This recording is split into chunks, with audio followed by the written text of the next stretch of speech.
My name's Phil Zito, and in this video, I'm going to be talking through the problem that a lot of our customers are facing, and a lot of you are probably facing right now, which is there is a major talent gap in the industry, and how do you close that? And I don't want you to get turned off because you're looking at our courses and you're thinking, oh, he's just going to talk to me and tell me take their courses. That's not what I want to discuss here. I actually want to discuss our skill assessment and just talk through how even if you don't use our skill assessment, just how this kind of approach could benefit you both on processing new applicants, but also on evaluating your existing teams.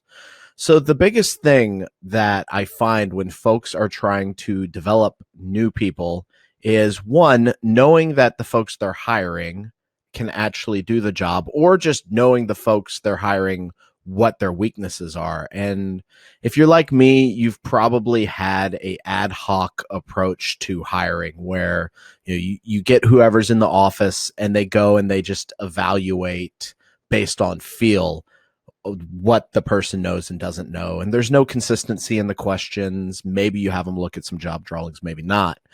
What I really highly recommend, whether you use our assessment or you use your own, is that you create a standard list of questions with actual quantitative answers. So these aren't qualitative answers in that it's based on what you feel. It's quantitative in that the answer is either right or it's not right.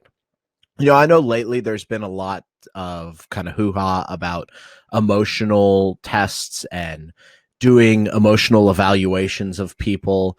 And that's all well and good. I mean, you don't want to hire somebody who's crazy. I mean, I get that. But at the same time, there's something to be said about those tests actually limiting the diversity that you bring into your business. Because if you hire a bunch of people who are exactly the same as you're going to get the exact same answer to the problems. You need people who have diversity of thought. So my primary focus whenever I was hiring people was on their personal drive.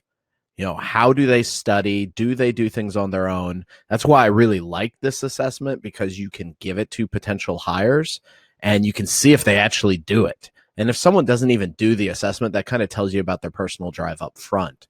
But it doesn't have to be our assessment, as I mentioned. It could be something you create on your own. It could be a series of questions that you email to folks. I'm just going to leave this out here that I am not a lawyer, but from what I understand of the employment law, you are able to assess people as long as it directly relates to their job that they're interviewing for. Once again, I mean, go and talk to your lawyer, your employment lawyer, and make sure that that's accurate for your state or country that you're in. But what you're testing there, right, is personal drive. And then you've got a series of questions where you're going to get quantitative results. So from these quantitative results, then you can go and actually know kind of what are the weaknesses of the people they're hiring, and how do I need to develop them? And then on the flip side, with your internal team, you can do a quantitative assessment and you can figure out what their gaps are, what they do and do not know. And based on those gaps, you are then able to make decisions on where you want to focus your internal training. If you're doing training every Friday or maybe every other Friday, where do you want to focus it? You can get much more structured.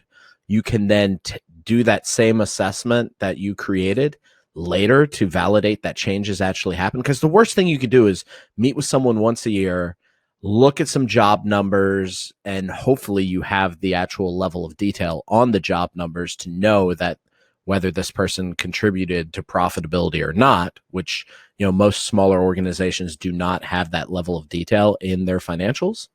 So by going and actually having a quantitative assessment, you have a way of determining, hey, this person's either progressing towards knowledge or not progressing towards knowledge.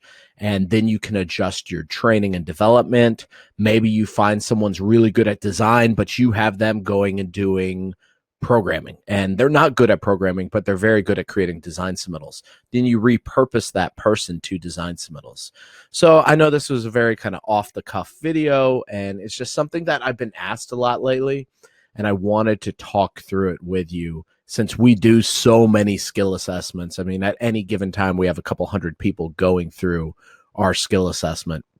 and I wanted to share kind of the best practices. So, to recap, it's really important to assess new incoming talent, new hires, to make sure you know where they're strong at and where they're weak at so you can properly develop them during the onboarding process.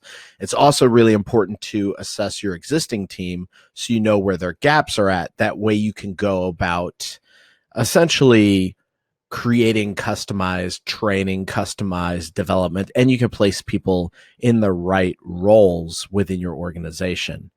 Additionally, when you do assessments, focus more on quantitative questions, questions that have a quantitative answer. They're either true or false.